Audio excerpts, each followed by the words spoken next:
آپ کے علم میں ہوگا کہ اس وقت دنیا کی کل آبادی سمجھی جاتی ہے 6 ارب یعنی 600 کروڑ. اس میں کم سے کم 120 کروڑ مسلمان ہیں امت مسلمہ. گویا کہ ہر 5واں انسان جو ہے دنیا میں وہ حضور صلی اللہ علیہ وسلم کا کلمہ پڑھتا ہے. اتنی بڑی تعداد. اس کے ساتھ ہی کتنا بڑا علاقہ جو ہے اس زمین کا وہ اللہ تعالیٰ نے اس امت کے قدموں تلے رکھا ہے. اگر آپ نے نقشہ دیکھا ہو دنیا کا تو آپ کو معلوم ہونا چاہیے کہ شمال میں جو بہت بڑا یہ نظر آتا ہے سائبیریا اور روس کا علاقہ، یہ سب غیر آباد ہے. اس طرح شمالی امریکہ میں بھی کینیڈا سے اوپر بڑے بڑے آپ کو بر اعظم سے نظر آئیں گے، یہ سب غیر آباد ہیں. جو آباد علاقہ ہے دنیا کا اور جو زرخیز علاقہ ہے دنیا کا، اس کا کتنا بڑا حصہ ہے کہ جو امت محمد صلی اللہ علیہ وسلم کے قدموں تلے. انڈونیشیا ملائیشیا سے چلے آئیے، اس کے بعد مسلسل چاہے کہیں مسلمان اقلیت میں تھوڑے بہت ہیں، لیکن پھر بنگلہ دیش آتا ہے، بڑی عظیم اکثریت کا ملک ہے. پھر بھارت میں اگرچہ اقلیت میں ہے لیکن 20 کروڑ مسلمان بھارت میں اس وقت ہے. پھر جو پاکستان سے شروع ہوا سلسلہ، افغانستان، ایران، چلتے جائیے ادھر ترکستان، چینی ترکستان، روسی ترکستان، پھر آگے چلیے عالم عرب، افریقہ کا پورا شمالی علاقہ، افریقہ کا تقریباً سارا وسطی علاقہ. یہ سب کیا ہے؟ کتنا بڑا رقبہ ہے. اور ہر طرح کی نعمت اللہ نے دی ہے. اس میں نباتات بھی ہیں، اس میں معدنیات بھی ہیں، اور سب سے بڑھ کر آج کی دنیا میں جو اہم ترین شے ہے کہ پیٹرول جو ہے، تیل جو ہے، اس کے سب سے بڑے ذخائر وہ ہیں کہ جو مسلمانوں کے قدمے تلے. اتنی تعداد میں ہونے کے باوجود، اتنے وسائل کے پر بظاہر قابض ہونے کے باوجود، سوال یہ ہے کہ کیا آج دنیا میں امت مسلمہ کو عزت حاصل ہے یا یہ ذلیل ہے؟ اسے غلبہ حاصل ہے یا مغلوب ہے؟ اسے کوئی دنیا میں وقار حاصل ہے یا یہ بالکل بے وقار ہو کر رہ گئی؟ یہ بات ہے جو ہمارے سمجھنے کی ہے. آج کیوں ذلیل کہ کل تک نہ تھی پسند، گستاخی فرشتہ ہماری جناب میں. اس وقت صورت یہ ہو چکی ہے، آپ کو معلوم ہے کہ ہر جگہ پر پسماندگی کا نشان مسلمان ہیں. ہمارے سارے وسائل پر دوسروں کا قبضہ ہے. ایک ہی شے رہ گئی تھی تیل، خلیج کا تیل، اس پر بھی آ کر امریکہ کی فوجیں ان کے سر پر بیٹھ گئی ہیں. سارا کا سارا تیل اب ان کے قبضے میں ہے. ادھر خلیج کے دہانے کے دونوں طرف وہ اپنے مورچے بنا رہے ہیں تاکہ یہاں کسی کا داخلہ نہ ہو سکے. بڑے بڑے جتنے لوگ ہمارے ان سب کی دولت ان کے پاس ہے. کہنے کو تو سلطان اور برونائی دنیا کا امیر ترین آدمی ہے، لیکن دولت ہے کہاں اس کی؟ انویسٹڈ تو وہی ہے، اسی کے بینکوں میں ہے، انہی کی کمپنیوں میں ہے. کسی کے پاس کچھ نہیں ہے. سعودی عرب کے کوئی ڈالر ہے تو کہاں ہے؟ جیسے شہنشاہ ایران کا جو اثاثہ تھا، سرمایہ تھا، جو سارا کا سارا انہوں نے جو ہے وہ فریز کر لیا. تو یہ دولت تو ساری وہی ہے. کہنے کو ہے کہ آپ کے اکاؤنٹ میں اتنا روپیہ ہے، لیکن سوال یہ ہے کہ وہ اکاؤنٹ فی الواقع کس کے قبضے میں ہے؟ پھر آپ کو معلوم ہے کس طریقے سے مسلمانوں کے ساتھ سلوک ہو رہا ہے. ہر جگہ پر جہاں چاہیں، جس طرح چاہیں انہیں ستا لیں. اور ان میں بھی سب سے بڑھ کر جو بات میں آپ سے کہوں گا، آج دنیا میں جتنے بڑے پیمانے پر محمد عربی صلی اللہ علیہ وسلم کی توہین و تذلیل ہوئی ہے، پوری انسانی تاریخ میں نہیں ہوئی. رشدی نے کتاب لکھی، بدترین حملے کیے. کیا رنگیلا رسول کتاب تھی جو لکھی تھی کسی ہندو نے، جس کو کہ ایک مسلمان نے پھر خنجر گھونپ کر اور ہلاک کر دیا تھا. وہ تو کچھ بھی نہیں تھی. اس کتاب کو رنگیلا رسول کو 100 سے ضرب دیجئے تو یہ کتاب بنتی ہے سیٹنک ورسز، اور وہ ملینز نہیں بلینز کی تعداد میں شائع ہوئی. اس کے خلاف احتجاج اگر کسی نے کیا ہے تو ان کے اوپر جوتے پڑے ہیں، ان پر ڈنڈے پڑے ہیں. پوری مغربی دنیا اس کے پیچھے آ گئی ہے، سپورٹ کیا ہے. لے دے کے ایک ملک نکلا ایران، اس نے کم سے کم یہ کہ اس کے قتل کا فتویٰ تو دیا، لیکن کیا کرے، قتل کرنے کی تو نوبت نہیں آئی. پورا عالم عیسائیت اس کی پشت پناہ ہے، اس کی مدد کر رہا ہے. یہ اتنی بڑی توہین محمد رسول اللہ صلی اللہ علیہ وسلم کی اور آپ کی ازواج مطہرات کی، اور یہ بظاہر ایک ایسے شخص کے ہاتھوں جس کا نام مسلمانوں کا سا ہے، اس کا اتنا بڑے پیمانے پر ہونا. اور پھر یہ کہ مسلمان 120 کروڑ ہونے کے باوجود کچھ نہیں کر سکتے۔ میں وہ چیزیں نہیں گنوانا چاہتا کہ 15 لاکھ جو ہیں وہ ہمارے افغان بھائی جو ہیں انہوں نے جانیں دی، فائدہ کس کو پہنچا؟ تاحال امریکہ کو، کہ اس کی جو مد مقابل قوت تھی USSR وہ ختم ہو گئی۔ اسی طریقے سے جو کچھ کشمیر میں ہو رہا ہے، ہماری بے ہمیتی بے غیرتی کا عالم یہ ہے، ہم کچھ اندر خانے تھوڑی بہت کو مدد کر کے سمجھتے ہیں کہ ہم نے فرض ادا کر دیا، جبکہ فرض تو یہ ہونا چاہیے تھا کہ ہم براہ راست اعلان کرتے اور انڈیا کو الٹیمیٹم دیتے کہ سٹاپ دس بزنس، یا یہ کہ پھر ہم سے جنگ ہے۔ جنگ کا نتیجہ تو پھر اللہ جس کو چاہے دے گا۔ اگر انسان اللہ تعالیٰ پر اعتماد رکھتا ہو، توکل رکھتا ہو، اپنے موقف کی حقانیت پر بھی اسے یقین ہو، تو کم من فیۃ قلیلۃ غلبت فیۃ کثیرۃ، تاریخ میں ہمیشہ ہوتا آیا ہے کہ چھوٹی قوتیں جو ہیں ان کو غلبہ اللہ نے عطا کیا ہے بڑی قوتوں پر۔ لیکن بے غیرتی کا عالم یہ ہے، بے حمیتی کا عالم یہ ہے، زبانی کلامی ہم سے بڑا ہمدرد کوئی نہیں مسلمانان کشمیر کا، جس لیڈر کو دیکھو بڑھ چڑھ کر بیان دے گا، لیکن عملاً ہم کیا کر رہے ہیں؟ یہ ساری صورتحال جو میں نے آپ کو بتائی ہے، ویسے تو اب یہ کہ اگر اس میں ایک خاکہ سا میں نے آپ کے سامنے رکھا ہے، اس میں رنگ بھروں تو ظاہر ہے کہ یہ پورا گھنٹہ اسی میں لگ جائے گا، لیکن جو اس کا اصل لب لباب ہے وہ یہ ہے کہ ہم اپنی جگہ بڑے خوش ہیں کہ ہم امت مرحوم ہیں، ہم تو امت محمد ہیں صلی اللہ علیہ وسلم، ہم تو اللہ کے پیارے ہیں، ہم اللہ کے لاڈلے ہیں، ہمیں اللہ کی شفاعت، ہمیں اللہ کے رسول کی شفاعت بھی ملے گی، جنت تو گویا کہ ہمارا پیدائشی مقام ہے۔ یہ سارے جو بھی ہمارے ذہنوں کے اندر ہیں خیالات، اور یہ جو ہمارے من گھڑت عقائد ہیں، آپ سوچئے کہ جب ہم جو آبجیکٹیو کنڈیشنز ہیں، گیون کنڈیشنز ہیں، جو سامنے کے حالات ہیں، ان سے جب تقابل کرتے تو معاملہ بہت مختلف ہے۔ یہ کیوں ہے؟ اصل میں سوال جب تک آپ اپنے سامنے نہیں رکھیں گے، اس کا جواب جو ہے اب اس پر غور کیجئے، کیوں ہے؟ کیا اللہ تعالیٰ کو محمد الرسول اللہ کی عزت و حرمت پیاری نہیں ہے؟ کیا محمد الرسول اللہ اللہ کے پیارے نہیں ہیں؟ حبیب رب العالمین نہیں ہے؟ کیا اللہ تعالیٰ کو کفار سے زیادہ محبت ہے؟ کیا وجہ ہے؟ رحمتیں ہیں تیری اغیار کے کاشانوں پر، اور برف گرتی ہے تو بیچارے مسلمانوں پر۔ سائنس میں وہ آگے ہیں، مالیات پر ان کا شکنجہ کسا ہوا ہے پوری دنیا پر، تہذیب ان کی ہے، تمدن ان کا ہے، ہم تو ان کے کیمپ فالوورز ہیں، نقش قدم پر چل رہے ہیں، ہم تو ان کی صرف یہ کہ نقالی کر رہے ہیں۔ تو سوچئے وجہ کیا ہے؟ کیا اللہ کو کفر زیادہ پسند ہے اسلام سے؟ کیا اللہ کو محمد الرسول اللہ صلی اللہ علیہ وسلم کی عزت و حرمت کا کوئی خیال نہیں؟ سوچنے کی بات ہے۔ ظاہر بات ہے کہ ان سوالات کا جواب تو ہاں میں آپ نہیں دے سکتے، یقیناً ایسا نہیں ہے۔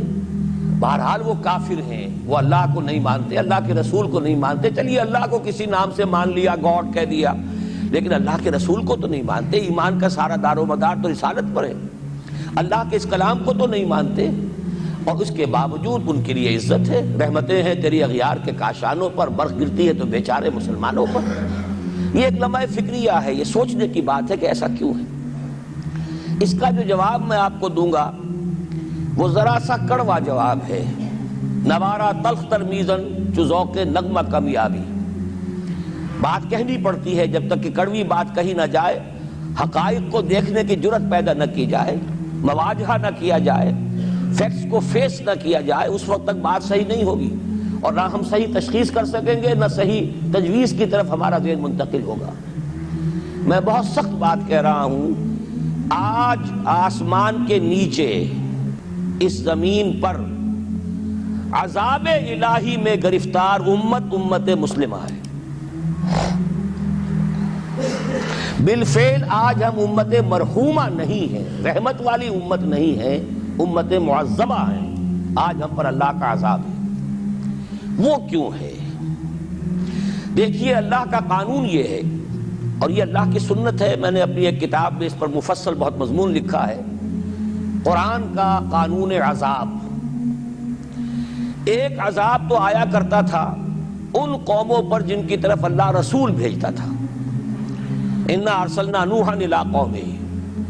اگر رسول کی بات مان لی تو قوم کے لیے بہت خوشحالی ہے، مبارکباد ہے، اللہ کی رحمتوں کے سائے ہیں، اور نہیں مانی تو بربادی ہے، تباہی ہے، خاتمہ ہے۔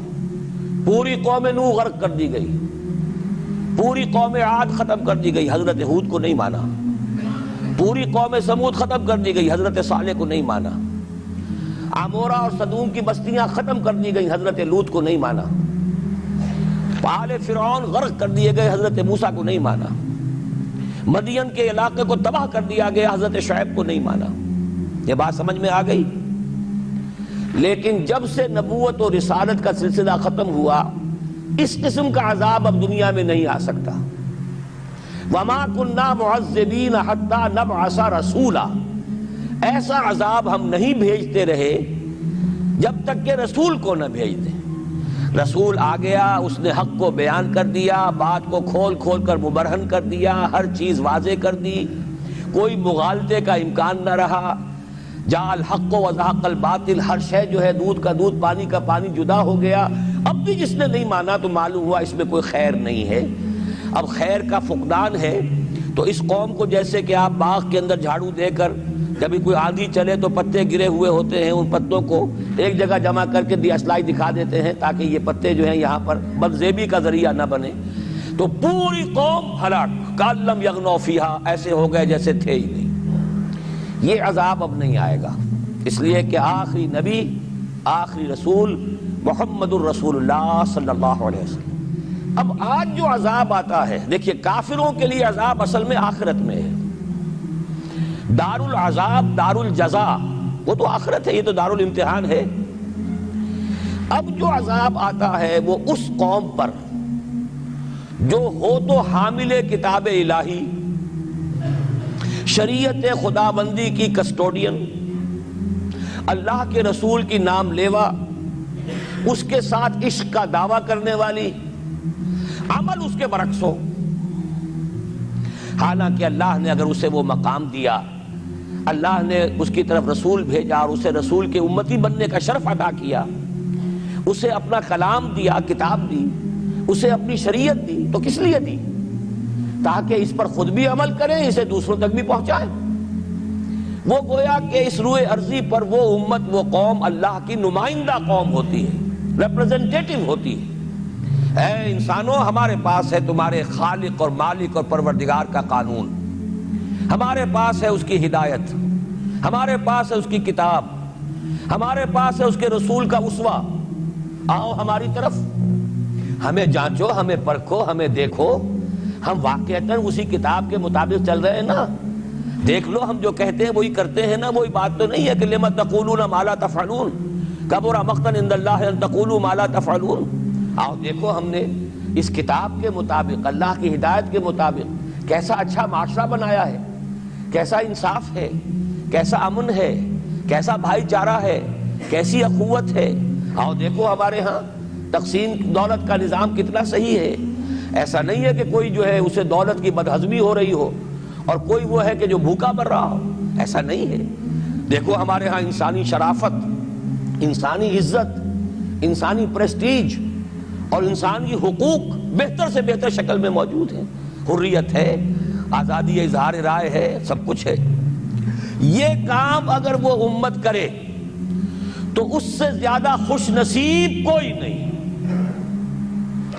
پھر دنیا میں اس کو غلبہ ہوگا، دنیا کی خلافت اس کو دی جائے گی، دنیا کی امامت اس کو دی جائے گی، دنیا کی قیادت اس کو دی جائے گی۔ جیسے کبھی اقبال نے کہا تھا کہ سبق پھر پڑھ شجاعت کا، عدالت کا، صداقت کا، لیا جائے گا تجھ سے کام دنیا کی امامت کا۔ لیکن پھر وہی سبق پڑھنا پڑے گا جو صحابہ کرام نے پڑھا تھا۔ جب صحابہ کرام نے وہ سبق پڑھا تھا تو دنیا کی امامت اللہ نے ان کو عطا کی تھی کہ نہیں کی تھی؟ اگر تو اس کے مطابق عمل ہے تو ان سے زیادہ اللہ کو محبوب کوئی نہیں، اور اگر طرز عمل برعکس ہو جائے، کہیں کچھ اور کریں کچھ اور، کہیں یہ کہ قرآن پر ہمارا ایمان ہے اور اس کے قانون کو نافذ نہ کریں، کہیں یہ کہ ہماری تو محبوب ترین شخصیت محمد ہیں اور ان کی سنت کے اوپر عمل نہ کریں صلی اللہ علیہ وسلم، قرآن نے جس شے کو حرام کیا ہے اس پر اس کا استعمال کر رہے ہوں۔ اگر طرز عمل یہ ہو اور یہ طرز عمل اس حد کو پہنچ جائے کہ دنیا تانے دے یہ مسلمان، کہاں اسلام دنیا میں، ہمیں دکھاؤ کہاں اسلام، یہ مسلمان کیا اسلام پر کار بند ہے؟ جارج برنارڈ شاہ نے کہا تھا کہ میں جب قرآن پڑھتا ہوں تو محسوس کرتا ہوں اس سے بہتر کتاب کوئی ممکن نہیں، لیکن جب مسلمانوں کو دیکھتا ہوں تو محسوس کرتا ہوں ان سے زیادہ ذلیل قوم دنیا میں کوئی نہیں۔ یہ کنٹراسٹ ہے جو ہم اپنے وجود سے پیش کر رہے ہیں۔ کیا اس کی وجہ سے لوگ اسلام کی طرف راغب ہوں گے یا اسلام سے متنفر ہوں گے؟ کیا ہمارا منہ ہوتا ہے ہم باہر جاتے ہیں؟ اسی لیے ہم تو تبلیغ، میں تو کم سے کم وہاں جا کر جو مسلمان کھوئی ہوئی بھیڑیں ہیں امت محمد صلی اللہ علیہ وسلم کی، انہی کو ریکلیم کرنے کی کوشش کرتا ہوں، جیسے کہ حضرت مسیح نے کہا تھا میں تو بنی اسرائیل کے گھرانے کی کھوئی ہوئی بھیڑوں کی تلاش میں آیا ہوں۔ میرا منہ نہیں ہے کہ میں وہاں کسی امریکن سے بات کروں، وہ یہ کہے گا تم اپنا گھر تو سنوارو، فزیشین ہیل تھائی سیلف۔ تم ایک چھوٹا سا ملک نہیں چلا سکتے، تم نے اس کا بیڑا غرق کر کے رکھ دیا ہے، تم نے اسے کورٹ آف وارڈ بنوا دیا ہے آئی ایم ایف کا۔ ہاں یہاں تو گھڑی گھڑی جو ہے قرقمین آتے ہیں آئی ایم ایف کے اور ورلڈ بینک کے قرقی کرنے کے لیے، ہر روز ایک نئی قرقی ہو رہی ہے، ہر روز جو ہے آج پھر گاڑیوں کا کرایہ بڑھ رہا ہے، بجلی کا کرایہ بڑھ، قرقی ہو رہی ہے۔ عوام کے اندر جو بھی راہسا رہ گیا اسے بھی چوسنے کا اور کشید کرنے کے لیے ایک حکومت کو گرا دو، وہ تو بدنام کر دی گئی، دوسری حکومت لے آؤ، اس کے ہاتھوں کچھ کام کروا لو، وہ بدنام ہو جائیں گے تو ان کو بھی ہٹا دینا۔ ان کا کیا کھیل ہے؟ یہ کھیل کھیلتے رہیں گے اور اس میں یہ ہے کہ اپنی قرقیاں کرتے چلے جاؤ۔ یہ حال اب کیا میرا منہ ہے کہ میں جا کر وہاں بات کروں؟ تم اپنے گھر کو دیکھو، تم اپنے ملک کو دیکھو، ایک وہ ہے جنہیں تصویر بنا آتی ہے، ایک تم ہو کہ لیے اپنی بھی صورت کو بگاڑ۔ ایک ہی ساتھ تم آزاد ہوئے تھے، ہندو بھی تھے کہ نہیں تھے؟ انہوں نے اس ملک کو بنایا ہے، اپنی معیشت کو، اپنی اکانومی کو اپنی بنیادوں پر، اپنے پاؤں پر، اپنے پیروں پر کھڑا کیا ہے۔ آج جو ہے وہ ایک منی سپر پاور بن چکا ہے، اور وہ کہ ڈرتا تھا پاکستان دو طرف سے ہمیں جو ہے قابو میں کر لے گا۔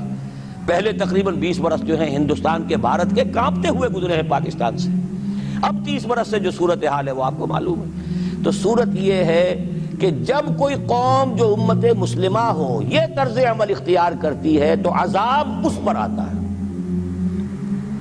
بڑی کڑوی بات ہے، آج عذاب کفار پر نہیں آ رہا، وہ تو اللہ تعالیٰ ان سے آخرت میں نمٹ لے گا، اور آخرت تو ہے ہمیشہ کی، بڑا سو عذاب تو وہی کا ہے۔ وَالْعَذَابُ الْآخِرَةِ أَكْبَرُ لَوْ كَانُوا يَعْلَمُونَ۔ دنیا میں کفار پر عذاب آتا تھا جب کوئی رسول بھیج دیا جائے، اب رسول آئے گا نہیں، لیکن اب دنیا میں جو عذاب آتا ہے وہ مسلمان